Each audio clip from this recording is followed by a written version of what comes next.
In this video, I will guide you through the steps on how to troubleshoot and fix the issue when your video gets stuck in the processing phase on TikTok.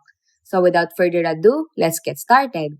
Okay, first things first, double check that your internet connection is on point, and following that, take a moment to review your video format and size, favoring the MP4 format and ensuring that your file isn't overly large, as this might be the root cause of the processing hiccup.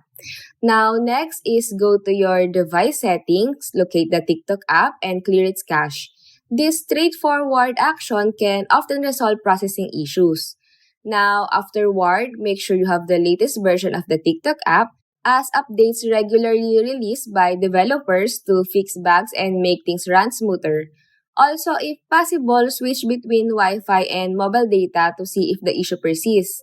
Sometimes the problem may be related to the network, so you should try that as well. Now, if the other steps don't get the job done, consider deleting the video and giving it another go by re-uploading.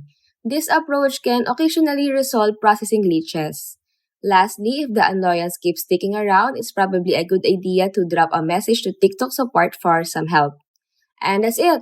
If you found this video helpful, don't forget to hit that like button, drop a comment, share this content, and subscribe for more guides and tips.